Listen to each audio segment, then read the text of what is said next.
Why is everything so expensive? Why is adulting so expensive? We need to survive. How can we make things happen out here? Hey friends, it's your girl Atty and welcome back to my channel, Atty Tells All, where it's all about business, finance, faith, and lifestyle.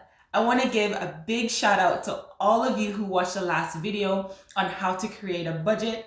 If you haven't seen that video yet, what are you waiting for? Pause this video, go watch that other video, how to create a budget, and when you come back, we'll be right here. Today we'll complete a budget template with hopefully what will be some realistic numbers. Don't worry and don't be frustrated if these numbers don't look like they will work for you. Use the idea of this template and input your numbers, and hopefully that will work and suit your budgeting needs. Stick around and I will tell you exactly how you can get a free copy of the template I will show you in this video.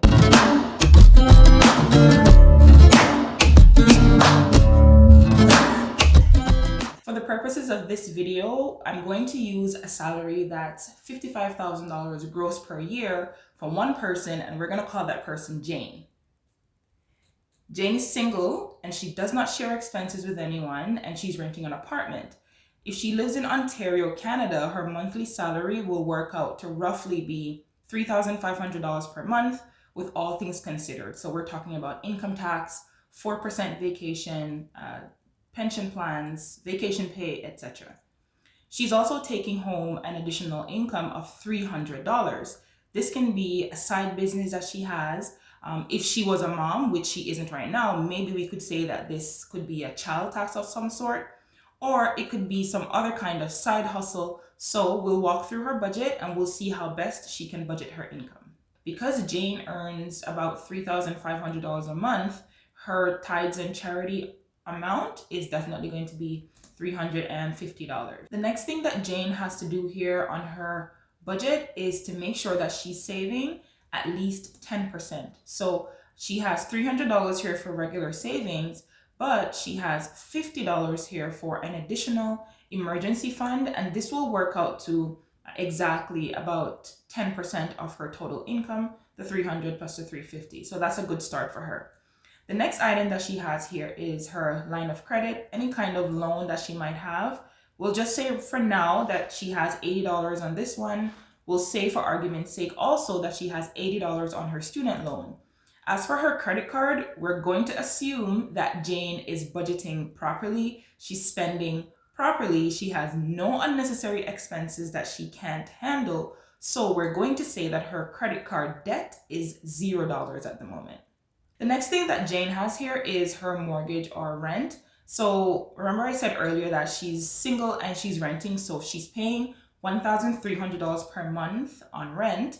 And because she doesn't own a home, we're just going to skip over the property tax amount for her, leave that at $0, and jump right down into her renter's insurance, which is currently sitting at $60 per month. That's what she's budgeting. So Jane has budgeted $60 per month for her miscellaneous amount.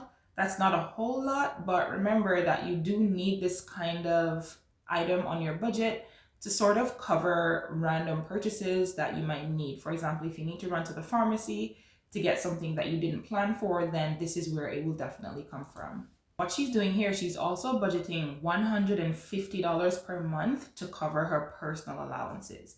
So any little shopping that she wants to do, if she wants to go out for dinner and go out for an additional lunch with friends, this is where that amount is going to come from. So it's important for her to make sure that she's budgeting this amount. Another thing that I told you guys in the last video that Jane probably shouldn't have in her budget is lunch. So she's budgeting $150. We'll take a look later on in the video and see how well she's doing with this one. Jane is budgeting $220 for transportation per month, and this is where her gas and her parking tickets will fall. Hopefully $220 is enough, and this will definitely depend on the kind of car she's driving and how far she has to commute for work and how much she has to pay for parking. The next thing that she will have here is her car loan and car insurance. Pretty much for the next 12 months, these amounts might definitely not change for her. So $350 If she's putting $350, then it might not go over $350. Now we can go into some of Jane's utility bills. So gas, she's budgeting for $60. Her hydro and electricity, she's putting $50. For her water bill, she's having zero there because remember that Jane is in an apartment and most times apartment renters don't pay a water bill. If you are in an apartment right now and you are paying a water, then definitely you have to add this. Her cable and internet is sitting at a stable $60. Netflix for her is $14 and it'll stay there if she doesn't add an additional user. And her cell phone bill is at $75. This is a little bit high, and I'm pretty sure that there's a way for Jane to reduce this amount. Next up for her is grocery. She's budgeting $400 a month. Some of you might say she's single, she doesn't need that much, but it could pretty much run you up to $400 depending on what your healthy eating habits are. If she's not eating healthy and she's pretty much having a lot of junk, she could just be budgeting $200, but I think $400 will work for her here. And the last thing for her is her banking fees or credit card fees. It's $15. Remember that Jane doesn't have credit card debt, it's at zero, so she has no credit card fees month to month, but she seems to have banking fees, which could just be an amount for her checking account. So that's an example of how Jane is budgeting her net income of about $3,500 per month. It's important for her to lay out her expenses in that way. So now let's take a look at the next important section on the budget, your due dates. It's important to track the due dates for all your expenses because it helps you to be mindful when you're actually due for some of those payments. It keeps you on your toes, especially for when withdrawals need to come out. I know that cash flow these days can be quite limited, and you also want to avoid going into overdraft too much because the bank will definitely charge you a fee each time you go into overdraft.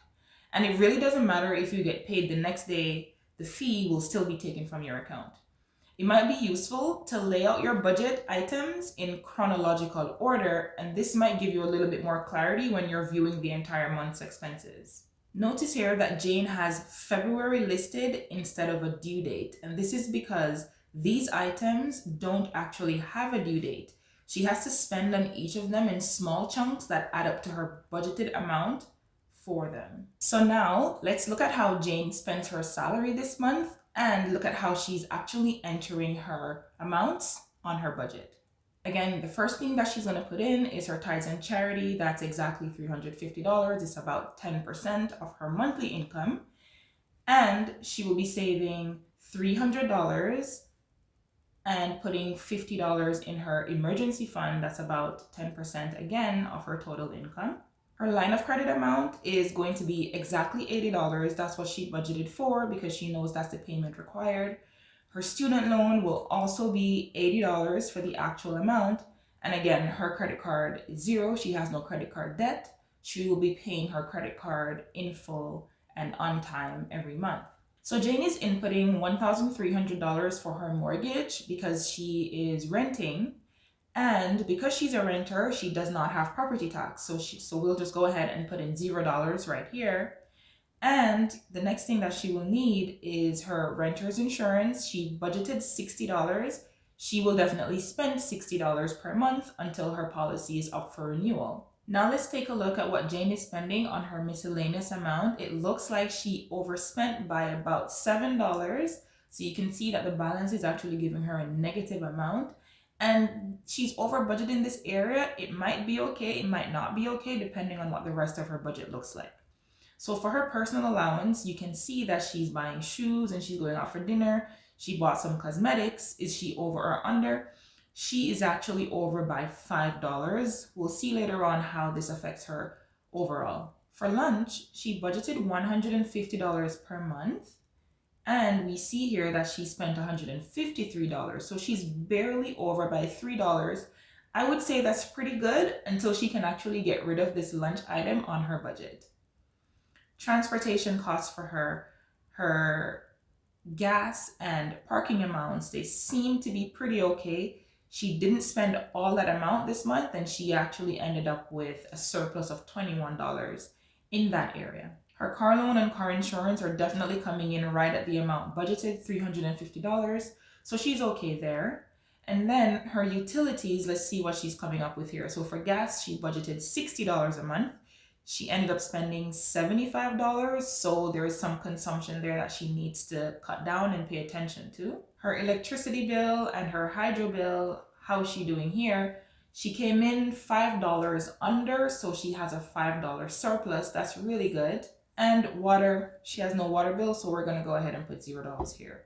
For her cable and internet bill, she budgeted $60 a month. She's spending $60. She knows exactly what that'll come out to. That's good. Her Netflix bill should come in around $14. And her cell phone bill is $75. There's no overage on that one. Now for her grocery, how is she doing? She actually overspent on her grocery by $40. The last thing that Jane has on her budget here is her banking fees, still $15, so that's even right there. So there you have it for Jane. She entered her amounts for her budgeted amounts. She also entered diligently the amounts that she spent on each item. We also see where her due dates are lining up. Now let's take a look at how it all comes together for Jane. As you can see, Jane's actually running a tight ship, even though she is over budget in a few areas. And then there are a couple of areas where she has some surplus. So there's a bit of give and take there. There can always be problem areas on your budget. And just as it is for Jane, it looks like grocery can be a problem area. Lunch can be a problem area, personal allowance and miscellaneous. Those areas are always areas to watch on your budget. I know some of you might be saying, well, Jane doesn't have to spend on this and Jane doesn't have to spend on that, but this paycheck to paycheck life is real. And I know that a lot of you watching know exactly what I'm talking about. So it just takes a bit more discipline and a bit more budget related focus. If you have trouble deciding what areas in your budget that you need to cut back on, you might need to consult a financial planner. Financial planners are licensed and they're trained to help you to properly allocate funds. I will leave the contact information for our financial planner in the description box below. Here's a quick look at similar expenses for Jane if she was married and they own a home. The amounts shown here are just for Jane, but in order to make this work for you, you might want to combine your incomes and list all the expenses and savings for all of you. This template is just to give you an idea of how to split expenses if you're sharing responsibilities or even if you have a roommate. One thing is for certain here for Jane and her spouse is that their total expenses are higher now that they have a home. And it might seem like they struggle to save each month, but as they increase their income, reduce unnecessary spending, and stick to their budget, they will start to see the light at the end of the tunnel. Even more importantly, the difference between paying $1,300 for rent and paying $2,500 for mortgage is that they have now begun their investment journey. If they have nothing else, they have an asset that continuously appreciates. That's it for Jane. Now what about you? I hope that this tutorial was really helpful for you. And as promised, I'm going to tell you exactly how to get a free copy of the template that I've been showing you for the last 2 weeks. First thing, subscribe to my channel. Second thing, show proof that you've subscribed to the channel by copying or pasting the screenshot in the email and sending it via email to attitellsall@gmail.com. So now that you have your own free copy of the budgeting template, happy budgeting! Don't forget to like and share and subscribe to this channel. And until then, it's Attie Tells All.